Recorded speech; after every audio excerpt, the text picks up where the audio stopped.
Connect the Knox. I'm your host, Julia Hurley, connecting the nation to Knoxville. Today's guest, let me just make this introduction. It's going to be a long one, maybe not so long, but I want to say this. This is one of the most talented clothiers I have ever seen. This man has vision. He has style. He's got class. He used to have a ladies' line. I have one of the very last hand-designed skirts from Marc Nelson Denim. I'm going to tell you right now, the man is absolutely talented. Marcus Hall, owner of Marc Nelson Denim. Introduce yourself to our crowd because I am so excited to hear your story. And again, I have to say this, one of the most talented design clothiers I have ever seen. So take it away, Marcus. Tell us a little bit about you and how you ended up in Knoxville, Tennessee. Well, thank you for that amazing introduction, first and foremost. And now you are not a realtor. You are an entertainer by far. That's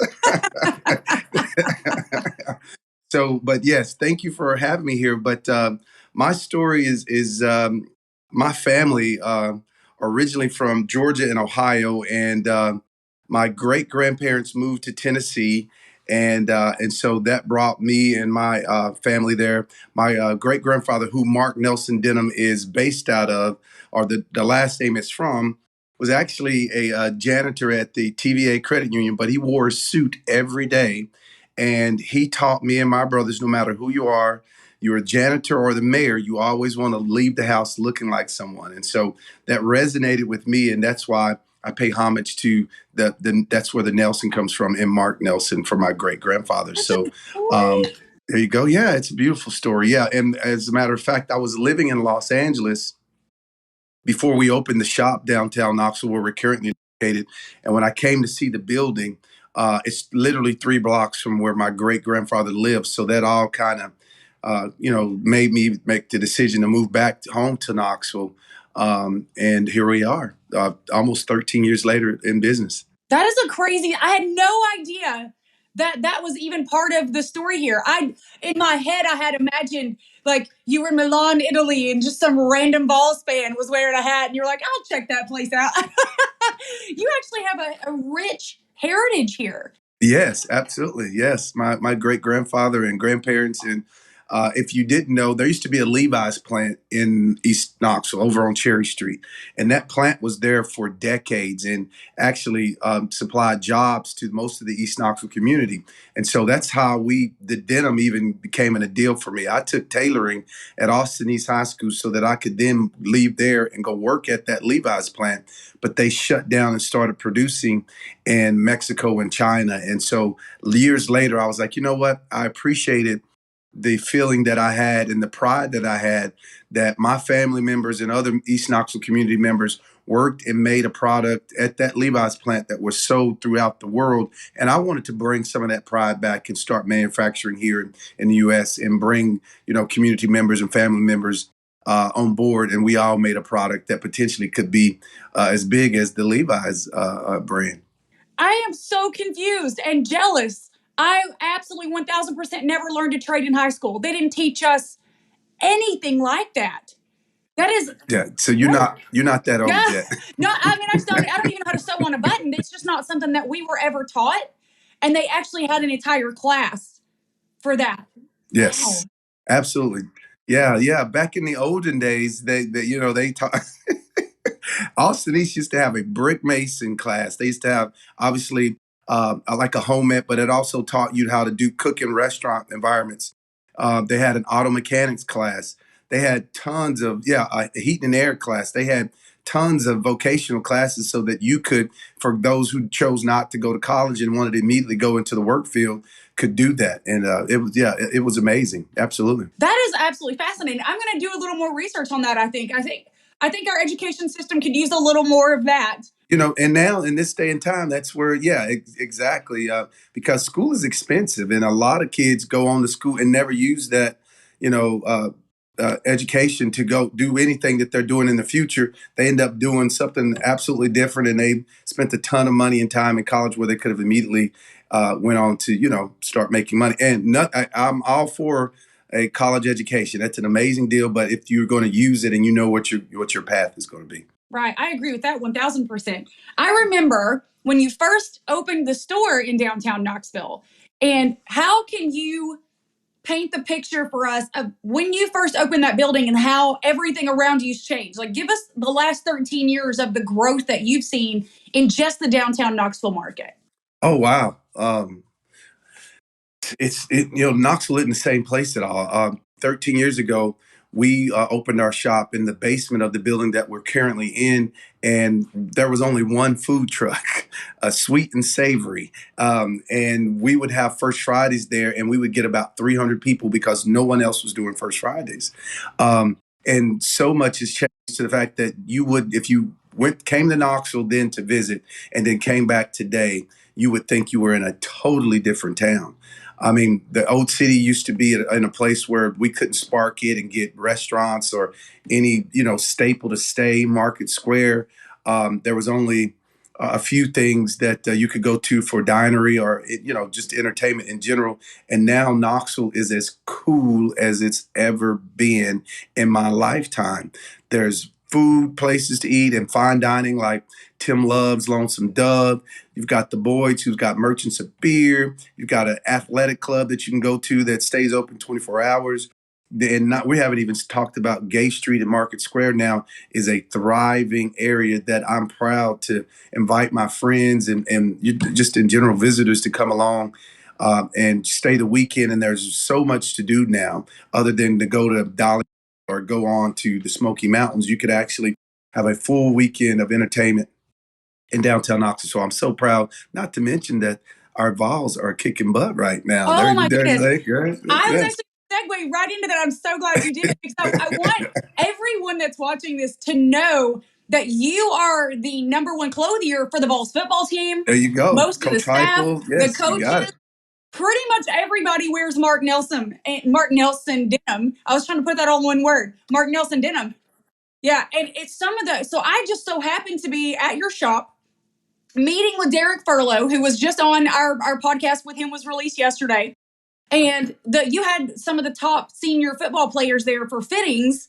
And I'm telling you, the quality, these kids were all, I mean, they know what good quality clothing are. But when they were putting on these clothes, I mean, it was just a consistent, like, wow, wow, wow. I mean, it was just a continuous, this is so soft. This is so nice. This fits so well. And you hadn't even made any changes to it yet. You are very talented to be able to even eyeball what somebody's fit needs to be and cut needs to be. Tell us, how long have you been doing this? And how did you work your way into such a specialty and rarity in today's market in clothing, honestly? So, again, my mother taught me to sew at 12. I took tailoring, so it's something that I've had in my blood and been a part of most of my life.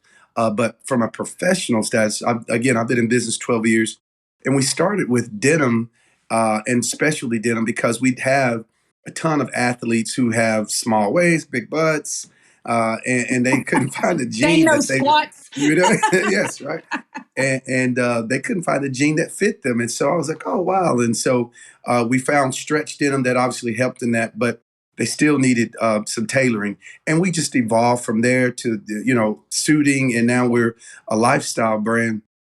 And one of our biggest deals is it's not just that, it's the service part of the deal. Like we take pride in what we do because when you wear our clothing, you represent our brand, and we still are a small brand. But that being said, the service part of our deal is that we want you to not only look good, but feel good. And we believe that when you look good, you feel good. And that being said, with fast fashion nowadays and this online service, I don't believe that you get the full service of the deal. So we keep a full time tailor at our shop, which is needed because again, you've got most people don't fit a base 32 or 34 or whatever. You know what I mean? There's, either they're short or they're too tall, or again, you've got big waist and no butt, or you've got no waist and a big butt. So it's important that you get a customer or a clothier that can provide the alterations and the little tweaks that make that clothing item fit the way it's supposed to fit. I just love your store. I wish that more people understood the quality of their clothing. I don't think that people, especially my generation, and I know the younger generation has not a clue how to really and truly take care of custom clothing. It's not something we're taught. It's not something Right. we read on a Yep. tag somewhere. It's either dry clean only or throw it away. And once I started getting into custom clothing, honestly, that skirt that you made for me, I have I should have brought it in here to show the world. That skirt looks like it was brand new from 13 years ago. I mean, I take such good care of that piece of clothing. And so I think that that's something that you also pass on through the conversations, and every person that gets something at your store is also being taught something they've never known before. And it's so rare to have that customization aspect of it and to also feel like you're still at home in downtown Knoxville. No, I agree.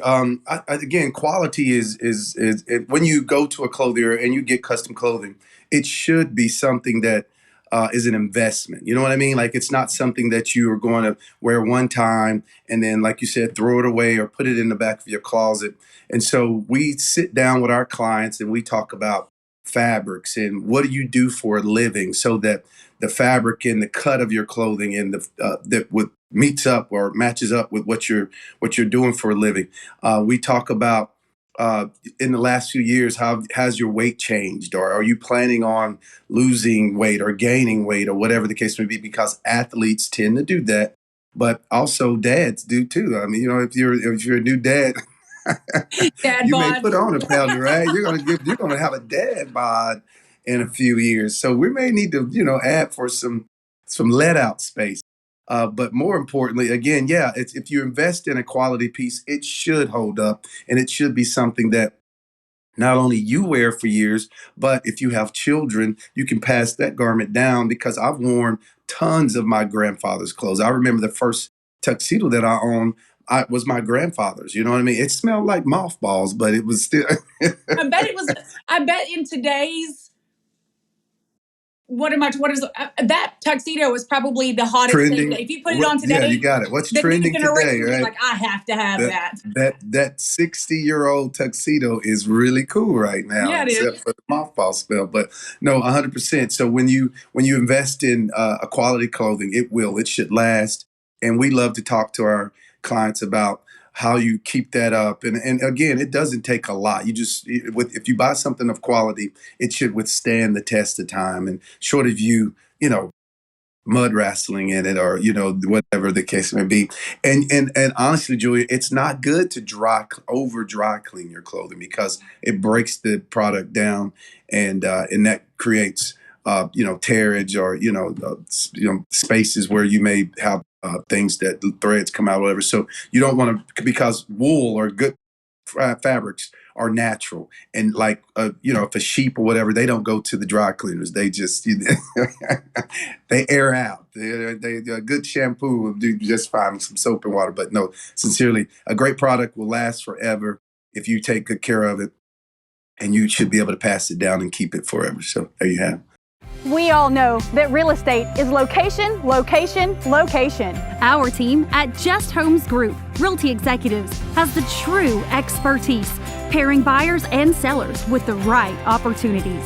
Whether you're looking to buy or sell a home right here in Knoxville, Lenoir City, Clinton, or Farragut, we have the expertise throughout every Knoxville surrounding area. Call Just Homes Group Realty Executives today. Well, I feel like that you are the epitome of what a clothier should be, especially somebody that's local but national. Tell us about your travels. What have you learned outside of Knoxville, and how has that helped you bring that into Knoxville and pass that along? Wow. So yeah, well, travels have been New York, California, and again, we try to produce and manufacture most of our garments in the United States, which has been hard to do. I started off in Los Angeles, where we launched our first line, and 100% of our line was created in Los Angeles. But it was always my passion to come back to Knoxville and use local talent. And when I did so, we started manufacturing in downtown Knoxville, but we also used a company out of Bristol, Tennessee, LC King, who's been there for over 100 years. And that was a great experience when we only did denim. But if you're going to use wash techniques and use chemicals like the stone washing and the potassium that you use and lightening clothes and all these different washes, there's only a few places in the United States that you can do that in. And again, Los Angeles tends to be the place. A great story was the fashion editor for the New York Times was actually in Bristol and saw my line, and she did a huge write up of my line and in the New York Times, and that was the biggest weekend of our e-commerce that we've ever had, and was fortunate enough to go up to New York and meet with stores like Bergdorf and Saks Fifth Avenue and Nordstrom's. And I was a little country boy. This was 2 years into creating the line, maybe 3. And we met with Bergdorf, and the meeting was going so well. And then this other guy sat down and he looked at our line and said, "This is really country." Oh, thanks, New York. Love you Right? too. It's like that. And I were trying to sell it. And as a grown man, that was one of the very few times I was like, I think I'm about to cry. It was really like he really hurt my feelings. And he's like, in what this and what are you doing with this and that? And, so he shot us down, and that was Friday's meeting. I think at that point I probably would have snapped back and said, "Well, thank you so much. Dolly Parton said so." What? I left there with my tail tucked between my. I was like distraught. Like I'm thinking about not doing this anymore. But I had 2 more meetings. I had one Monday, and 2 on Monday, and I had to stay in New York the following weekend. And this is a cool story. I was in Soho, New York, just randomly, and I'm like, man, I need a drink. Yeah. You know what I mean? Like I was like, oh God, I need a drink. Like that was harsh. And so I went to this random bar, and I sat down at the bar and ordered a drink. And the bartender looked at me and goes, "Man, aren't you that denim guy?" And I'm in New York City, by the way. And this is like nobody knows me. And I'm like looking around for cameras, and I'm thinking like, somebody's punking me right now. You know what I mean? Like I'm in New York. Nobody knows who the hell I am. I'm in New York. And he goes, "Man, I read your story in the New York Times, and I love what you're doing. I saw your website. Keep doing what you're doing." And it went from like, right? Ain't that crazy? Like, that's amazing. Like, and that was like, and so I knew God was like, he sent yeah, he an was. angel out to be like, hey, don't let that one experience change you. So I went out and bought a Hugo Boss suit that I could not afford that day because I'm like, I'm going to be so on point Monday that they are not going to be able to tell me no. Like I'm regrouping. And so got kind of restructured everything. And Monday morning, I'm never on time for things. And I was early for this meeting and took a cab, and I was sweating because I was in this suit and it was really hot outside. And, and so New York is brutal. it's like, and so I show up and I look at give my spiel to this guy who shows up in a t-shirt and painted jeans and painted holy tennis shoes. Like, I'm like, I did all this. And I was like, and he goes, "I love this. I love that. Da-da-da, to change the button on that. I'll take this, and that." And in 20 minutes, I had an order for, all this stuff. And I'm like, just the total opposite. So from a roller coaster ride of that experience, but it just, again, New York. And that was my experience in New York. So, but it worked out, and it learned me to, we all have our opinions of what art or fashion should look like. And I think being in the South is an amazing, and that's what brought me back home is that we have a great culture. And if you think about denim and you think about farming and so we just started a hashtag, a Southern luxury. You know what I mean? Because we make luxury items and got it. Yeah, yeah. And it's amazing. We have a store in Florida currently that we also, and denim, and now people don't wear suits anymore. They wear blue jeans, a custom shirt, a blazer, a cool pair of cowboy boots or loafer or whatever, or sneakers. You know what I mean? And so the world has changed so much, but what is consistent is denim is still here, baby. So there you go. I think you should write that man that told you that a letter 13, exactly. 13 years later and be like, from your country friend in Tennessee, hashtag Southern Luxury. Southern These luxury. jeans are for you. I'm still here. Yeah. So, I'm but still coming back to here. Knox, yes, I'm still hashtag. I'm still here. I'm still here. But yes, but coming back to Knoxville has been truly a blessing. It is, and to see the growth of Knoxville and the fact that I can contribute to making Knoxville a cooler place. Again, our building is situated in downtown Knoxville, where you know, and I know that we're building a major baseball stadium now, and Oh, that's more. so cool. You got it. It is. And there's more residential spaces in downtown Knoxville. So I can't imagine where we are in the next 5 years or so in Knoxville, because yeah, again, you don't even recognize it. So I'm so stoked and excited about it. I left my condo in Knoxville and I think I sold it for like $160,000, which at the time was unheard of. Wow. Yes. Now 160, everybody was like, I can't believe you got that much for your condo. That same condo is worth $500,000 today. it's crazy, right? $500,000 condo, 800 square feet, 800 square feet. Unreal. Come on. Yes. Yes. How long ago was it when you sold the condo? We moved out of downtown Knoxville in 2014, 2015, Yeah. I think. So less than 10 years, 8 or 9 years ago, right? Yeah. So there you go. It's amazing though. But I'm proud of Knoxville, and to see that the height of our growth, and where, like you said, property value right now, it's crazy. It's crazy. Yeah. Do you own that building? I do. Yes, Thank ma'am. God. Good for you. Could not imagine what the lease would be on something in that space right now. Because I remember when that whole area, when you put that building down there, I was like, oh, that's I was kind of like when you had your opening and I walked across the railroad tracks with my dog and I was like, I don't know if I need to be Like, down. I'm not coming over here. Like, this is like, yeah, I agree. It was a puke, ugly, yellow, green building, and we've transformed. It was. We It transformed it. really We was. play. We painted the building black, and it does now. It's a we actually won an award for landscaping and whatever the case was. Yeah, so it is. Yeah, so I was pioneering. I was the pioneer of downtown. I'm the reason Knoxville's so cool right now. I love it. I love it. You were though. You were the brave person that went to that side of downtown Knoxville, and we were all like, "Well, I hope he's okay." We were all like, "Well, let's hope this works out." I don't know.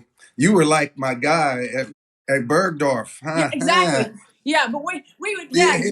you really should write that guy a letter and take a picture of your Florida store and Knoxville store and some awards and send him a free pair of jeans and be like, "This is for you, No, no, country." no, no free. No. Just one leg. You have to pay for the other Oh, leg. there you go. There you go. Negotiate. Here's one leg for free. If you Yeah, want the other leg, that'll be $200. $200 for the other Yeah. half. I love it. I love it. So Knoxville, big small town. I feel like this is an almost overlooked space. So I traveled all over the country. I think I was 36 states in 2019. I was coaching other businesses on how to open and do all their stuff. Basically, a business consultant at that point. And I would always tell people I'm from Knoxville, Tennessee.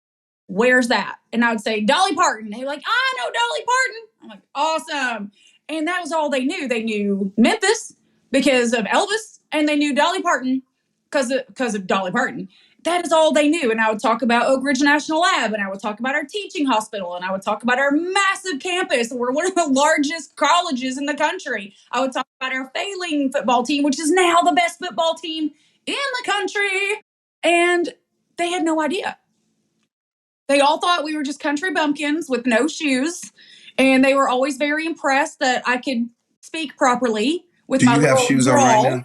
Do you have shoes on right now? I got on ons. I got Okay. on the ons. But I think that conversation over time has changed. And Knoxville is more welcoming, but still the same small town. I still see the same people everywhere I go, which makes me feel so good about it. But there's new people every time you turn around. I think Knoxville's an opportunity.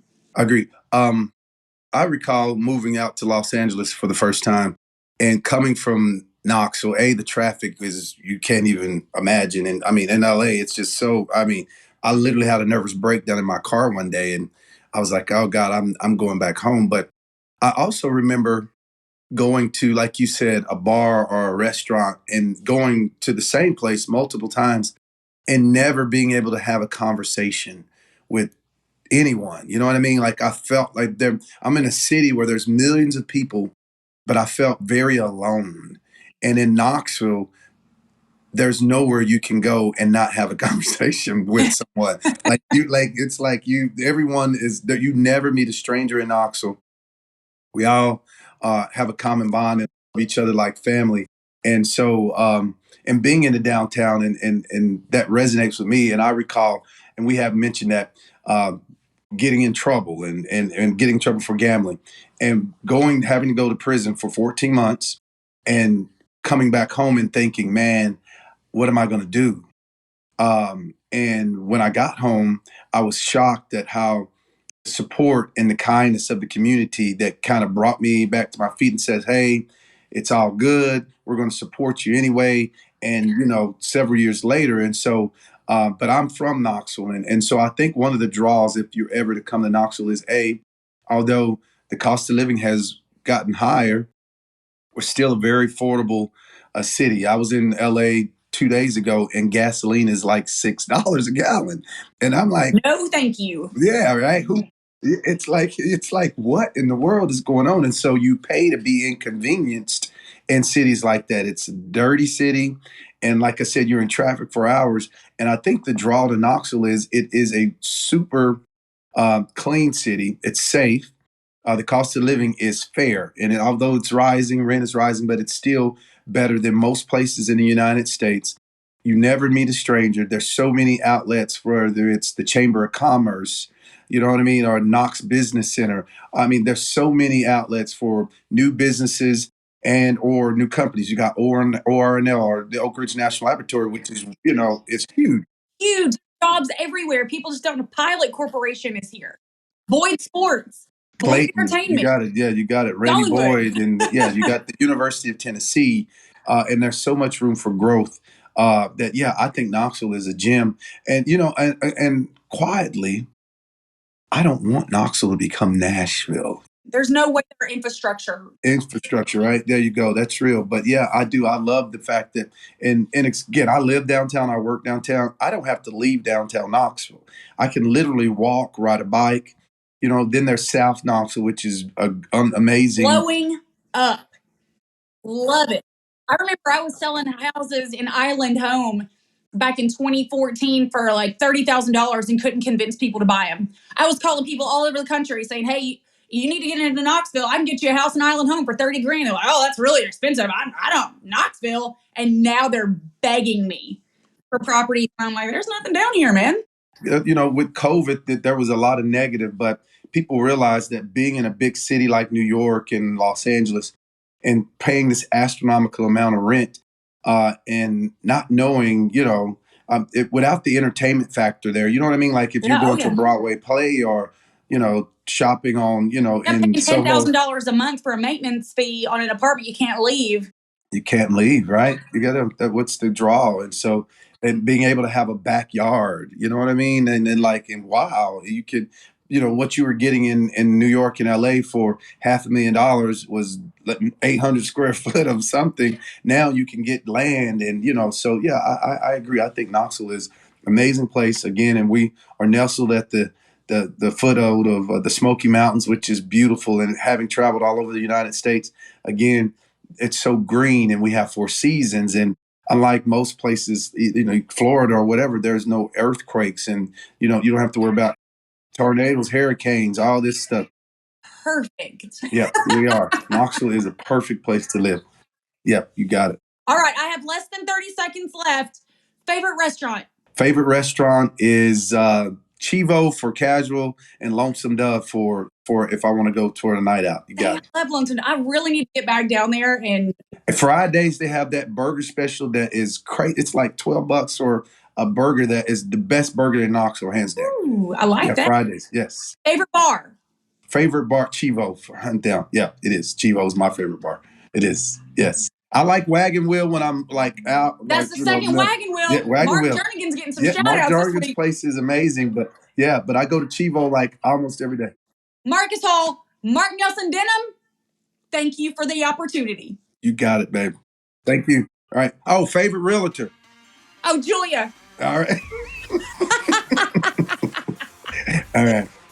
Bye. Have a good day.